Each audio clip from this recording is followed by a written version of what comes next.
지난주에 시편 3편 1절에서 8절 말씀으로 셀라라고 하는 제목으로 우리가 하나님 말씀을 받았습니다. 그 의미가 주로 그 음악용어로서 쉼표에 해당이 됩니다. 그런데 이것이 노래 부르다가 숨이 벅차서 숨 한 번 쉬는 것으로 되는 것도 있지만 그것만이 전부가 아니고 주로 이 셀라는 이 시편 가운데에서 소위 요즘으로 말하게 되면은 오케스트라 수준 정도의 이제 찬양을 하는데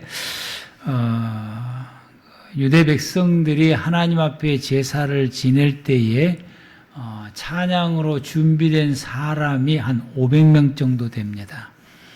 그 가운데에서 제일로 잘하는 사람들을 그때그때마다 이제 뽑아서 사용하게 되는데, 목소리로 찬양하는 사람들, 또 구약시대의 각종 모든 악기들을 다 다루게 됩니다. 그래서 그 악기를 가지고 다루는 사람들을 동원을 해서 찬양을 하게 되니까, 그러한 찬양을 할 때는 반드시 이 지휘자가 이제 있어야 되고, 그래서 찬양을 하다가 지휘자의 그 지휘에 따라서 음악 소리를 이제 변형해서 내게 되는데, 큰 소리로 혹은 늦은 옅는 소리로 이렇게 지휘자의 지시에 따라서 부르게 되는 그런 그 곡이다라고 하는 게, 셀라가 있는 곳에는 그렇게 부른다. 이 말씀이 단순하게 하나님께서 왜 이 시편에 음악 용어의 의미를 가지는 이 셀라를 거기다 넣고서 지휘자의 지시를 따라서 노래를 부르게 했을까? 그것은 찬양만 부를 때로서 끝나는 것이 아니라 그 원리가 그들의 모든 삶에 적용이 되어서 자신들이 살아가는 그 삶 가운데에 나의 모든 삶을 이끌어 주시고 지도하는 그분들의 지도를 따라서 가야 된다라고 하는 것이죠. 이것을 강조하고 있다라고 하는 거예요. 셀라라고 하는 그 의미가. 그걸 제가 지난주에 말씀을 드렸고요. 그래서 요즘 학교 가면 학생들이 선생님에 대해서 우리가 이 셀라처럼 해야 되는데 그냥 선생님을 선생님처럼 인정하지를 않게 되고 따르지를 않게 되는 이것을 볼 때에 이게 잘못됐다라고 하는 거예요. 우리의 모든 생활의 곳곳에 믿음의 모든 성도들은 이 셀라의 의미를 알고서 우리가 이 세상을 살아갈 때에 교회 안에서뿐만 아니라 교회 밖에서도 이와 같이 이 셀라의 의미를 알고 어디서든지 나를 이끌어주고 지도하는 모든 사람들의 그 지도를 잘 따르며 나아가게 되고, 또 내가 지도할 때도 이런 의미를 가지고 다른 사람들을 지도할 수 있는 우리 모두가 되기를 바랍니다.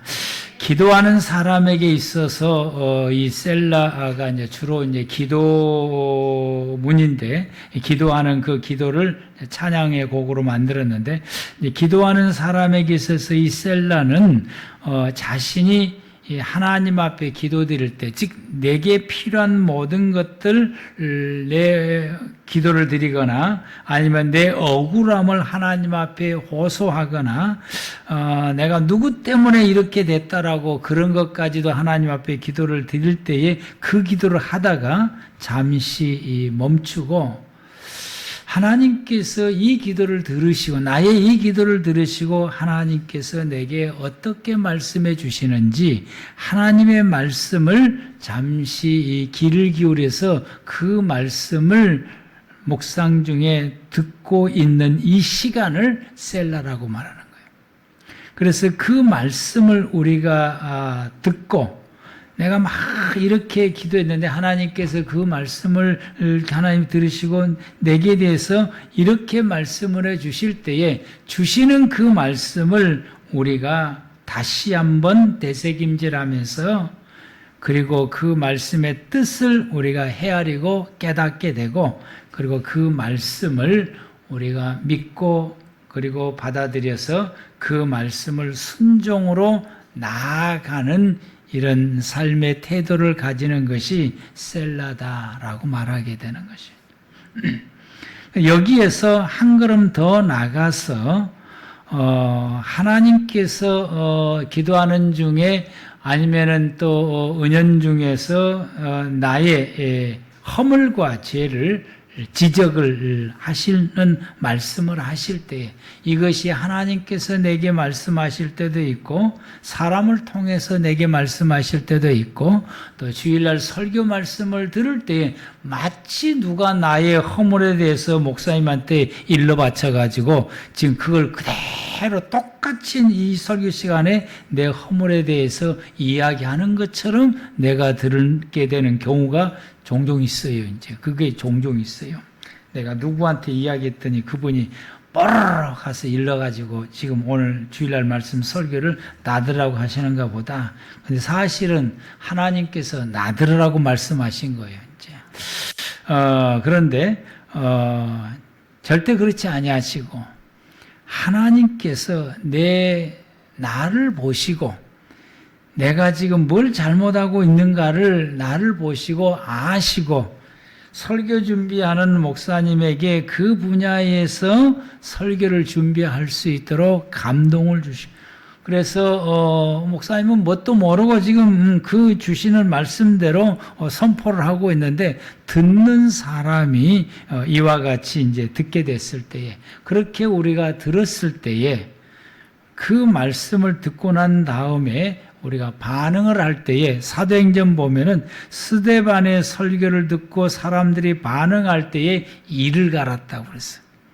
이를 갈고 그리고 그 스데반을 돌로 쳐 죽입니다. 자기들의 허물과 자기들의 그 죄를 드러내는 이야기를 하나님 말씀을 전했다고 그를 그냥 이를 갈고 죽여버려야지.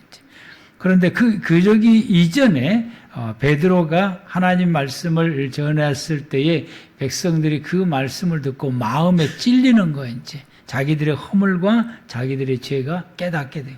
그랬을 때에 이 사도들에게 야 우리가 어떻게 하면 되겠느냐라고 되물었을 때 회개하고 예수의 이름으로 죄 사함을 받으라 이렇게 말씀. 그래서 우리가 이렇게 깨달았을 때 우리가 그 허물을 하나님 앞에 깨닫게 되고 나의 죄악을 깨닫게 됐을 때 누구를 원망하고 누구를 불평하고 누구를 향해서 일을 갈 것이 아니라 하나님께서 내 허물과 죄를 보시고 오늘 주일날 설교 말씀을 통해서 혹은 누구를 통해서 나로 하여금 내 죄를 깨우쳐 주시는구나. 주님 감사합니다. 회개합니다. 그래서 회개할 때에 하나님은 우리의 모든 죄를 씻어주시고 용서해 주시게 되는 거예요.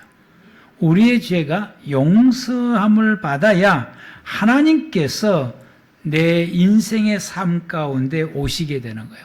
우리가 죄가 있으면은 죄 없으시는 하나님은 내 인생 가운데에 내게 오시지를 못해요. 죄 때문에.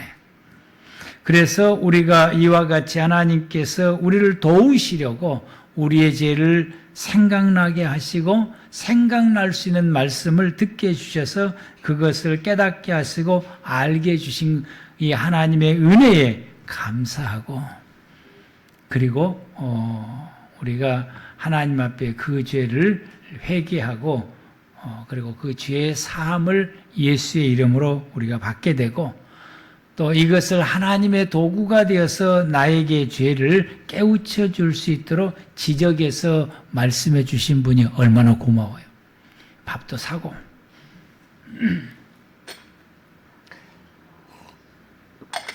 내가 모르고 있었는데 하나님께서 당신을 통해서 내 허물을 알게 해주셔서 너무 감사하다. 그래서 회개하고 예수의 이름으로 제 사함을 받게 되면 하나님이 내 인생 가운데서 들어오셔서 오늘 본문처럼 나를 도우시게 됩니다. 아멘. 나를 도우시게 돼요. 그래서 오늘 말씀의 제목이 나를 도우시는 하나님이십니다. 신명기 3장 26절에서 29절 말씀을 우리 다 같이 한번 함께 합독하여서 말씀을 받겠습니다. 시작. 여수르니여 하나님 같은 이가 없도다. 그가 너를 도우시려고 하늘을 타고 궁창에서 위엄을 나타내시는도다. 영원하시는 하나님이 내 처소가 되시니 그의 영원하신 팔이 내 아래에 있도다. 그가 내 앞에서 대적을 쫓으시며 멸하라 하시는도다. 이스라엘이 안전히 거하며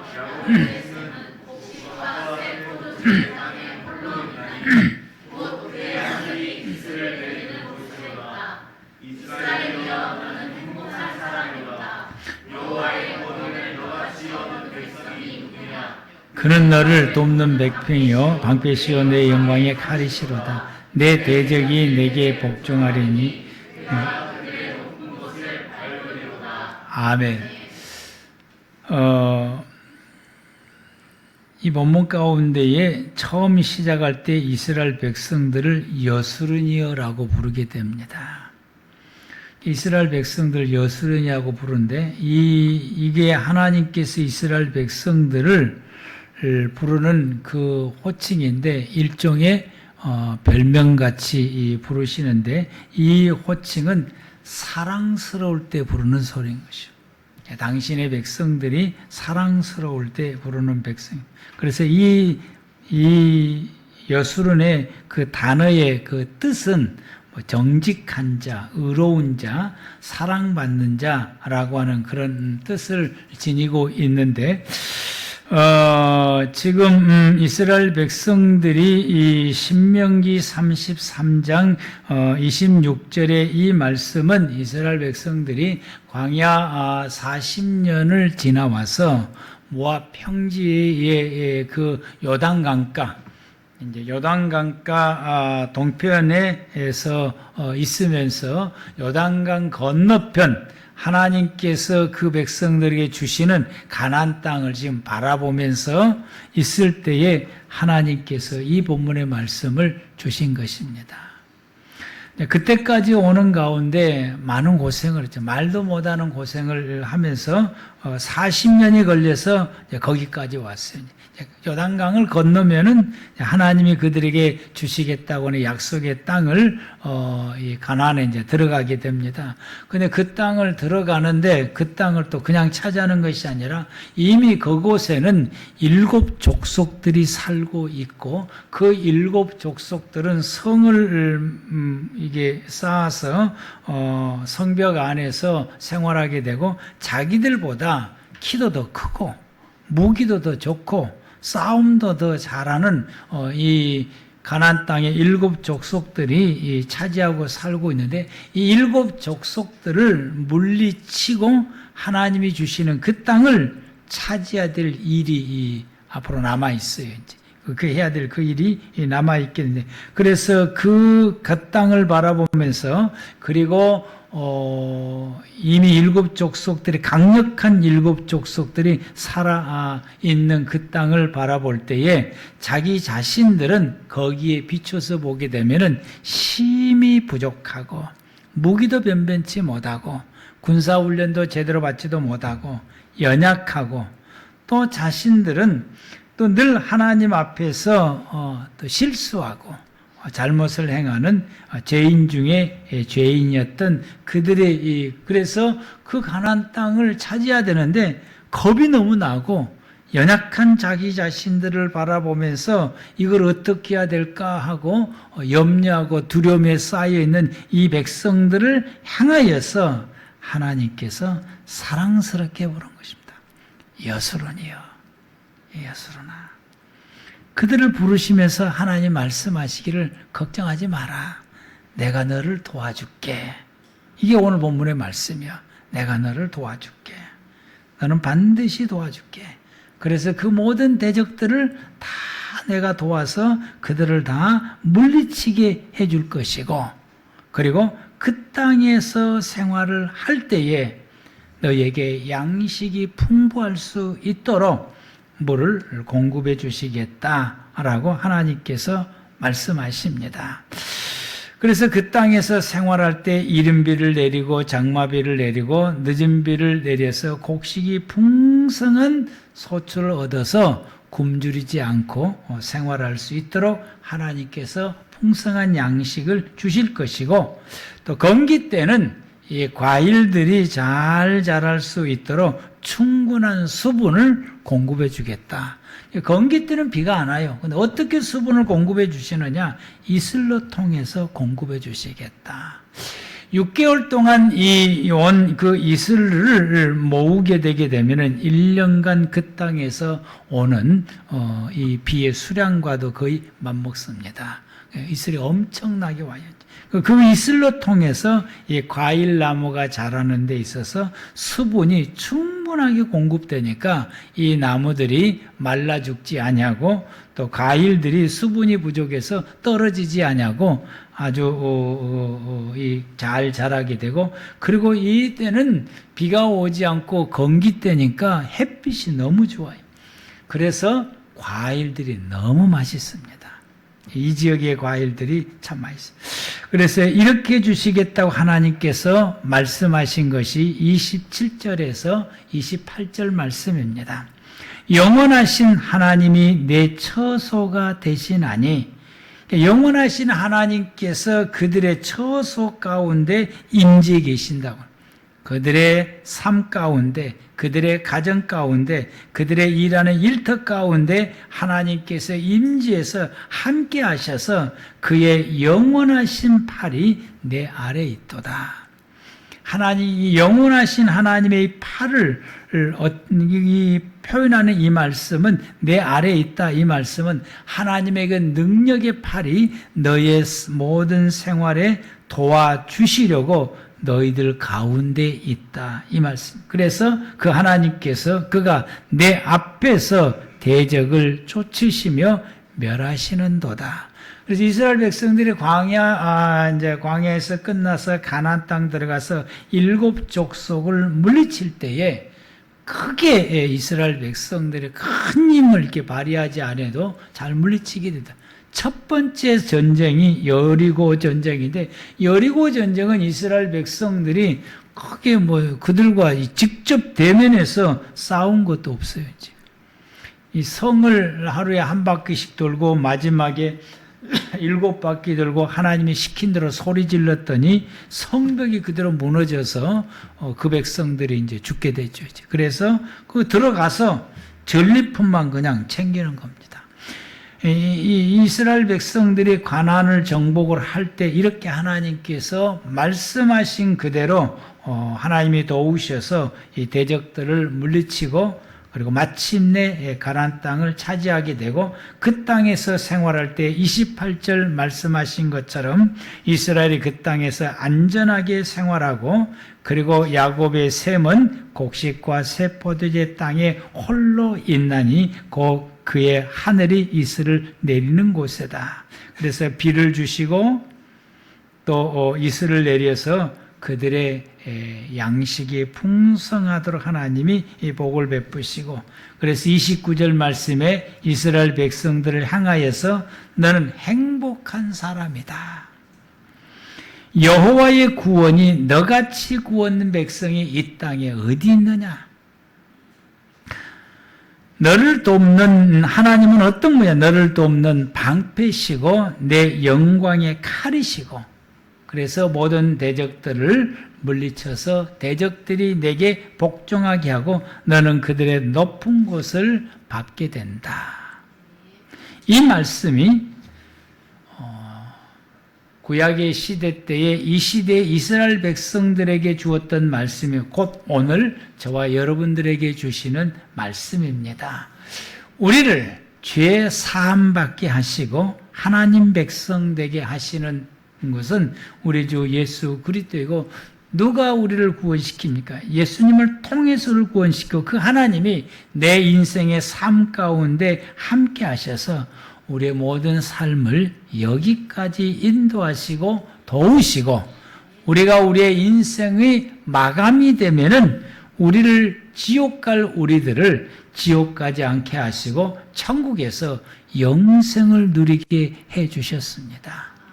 우리가 이 은혜 속에 거하고 이 복 가운데 거하고 하나님이 이렇게 우리를 도우셨으니 우리는 어떤 사람이냐? 행복한 사람이다. 아멘.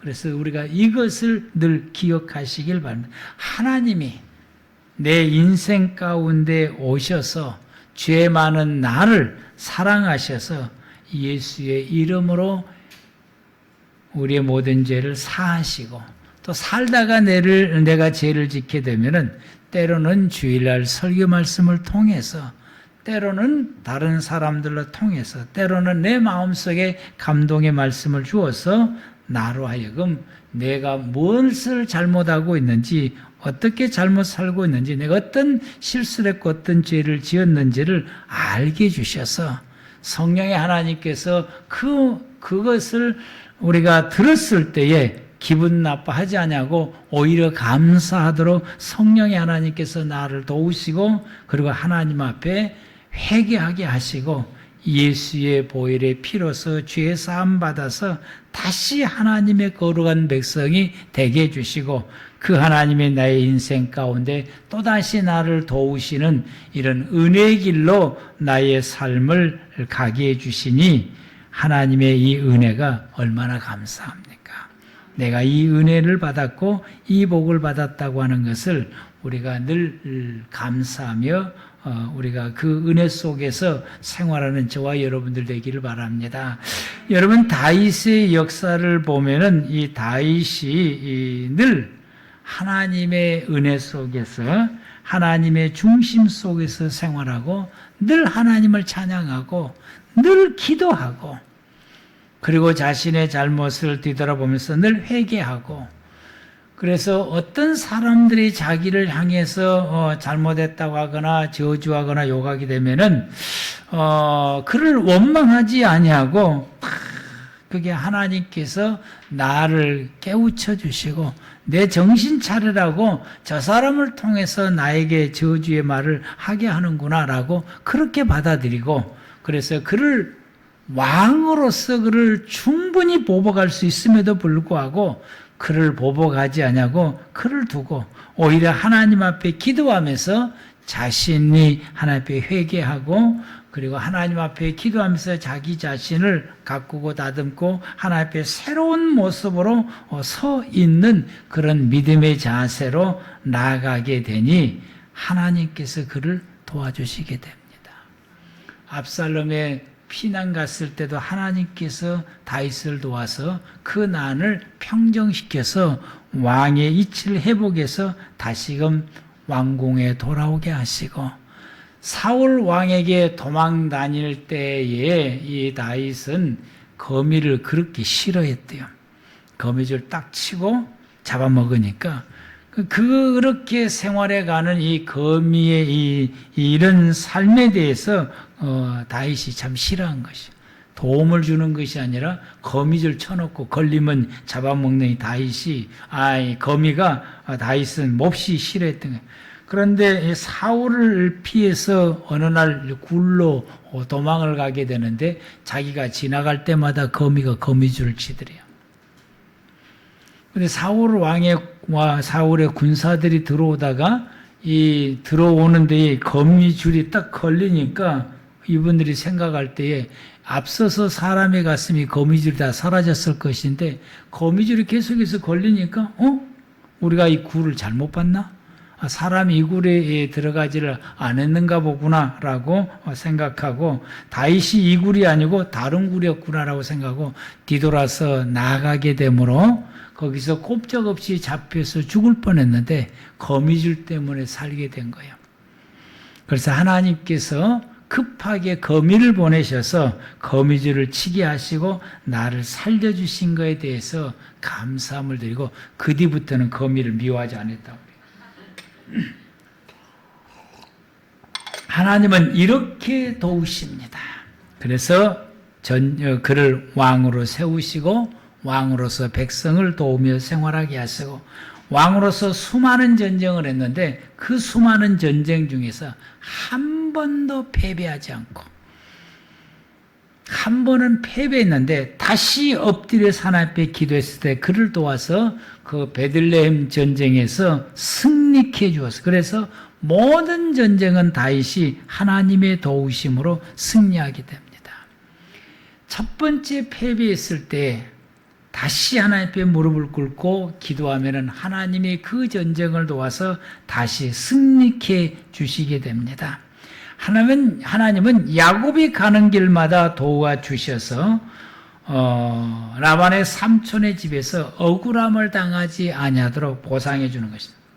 그래서 야곱이 그것을 이제 라반의 집을 도우면서 라반이 하는 말이 어찌 공으로 나를 돕겠느냐? 품삯을 내가 줘야 되겠다. 어떻게 줄까? 그랬을 때에 얼룩얼룩 새끼를 낳았을 때 얼룩얼룩한 것이 낳거나 검은 새끼를 낳게 되면은 그 몫을 제게 주시오 했을 때 라반이 캐자의 웃음을 짓는 거예요. 이게 100마리의 새끼를 낳으면은 한두 마리가 이렇게 낳게 되고 거의 희소하게 되는 거예요. 이 바본가? 아무튼 그 몫을 달라고 그러니까 좋다 그렇게 하자 그랬어요.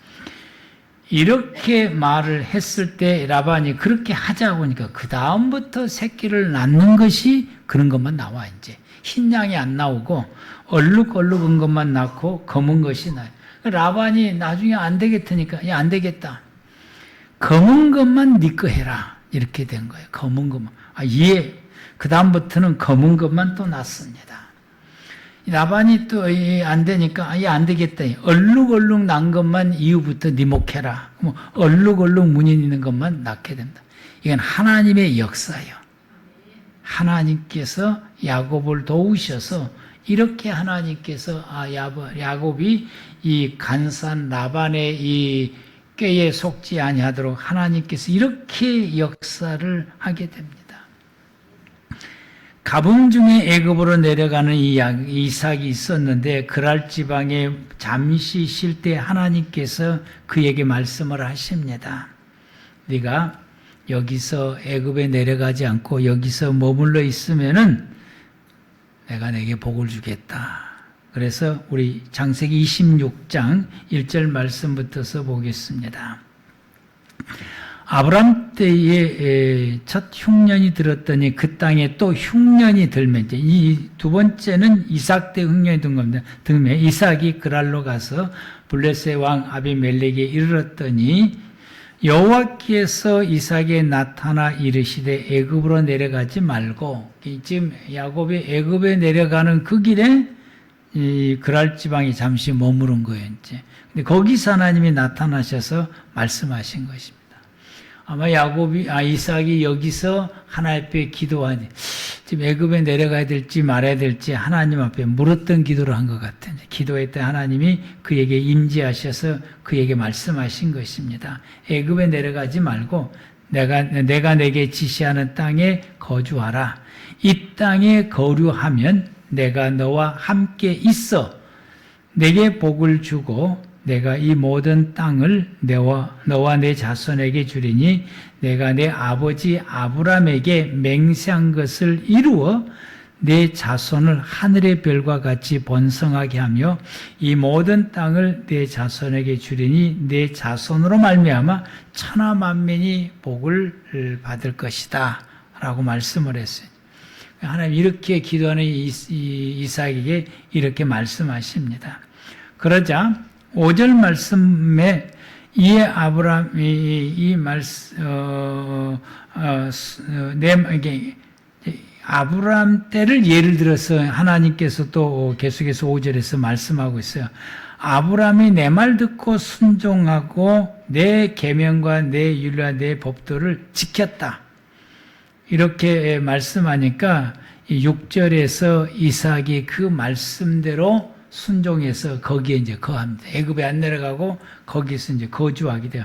자기 아버지 아브람이 하나님의 말씀 듣고 순종했던 것처럼 자기도 그 말씀을 듣고 순종해서 그 아래에 거하게 된다. 12절 말씀 보면은 이삭이 그 땅에서 농사에 그의 100배나 얻었고 여호와께서 복을 주심으로 그 사람이 창대하고 왕성하여 마침내 거부가 되어 14절 양과 소가 때를 이루고 종이 심이 많으므로 블레셋 사람이 그를 시기하여 그의 아버지 아브람 때에 그의 아버지 종들이 판 모든 우물을 막고 흙으로 메꾸었더라. 아비멜렉이 이삭에게 이르되 내가 우리보다 크게 강성한즉 우리를 떠나라. 그 땅에서 거할 때 하나님이 얼마나 복을 주셨는지 이 블레셋 사람보다 더 부자가 된 거예요. 이제. 그냥 이 아비멜렉이 떠나가라 라고 말하게 할 정도로 하나님께서 이삭에게 복을 베푸시게 됩니다. 말씀을 순종했더니 이 놀라운 복을 베푸십니다. 하나님은 우리를 도우시는 하나님이십니다.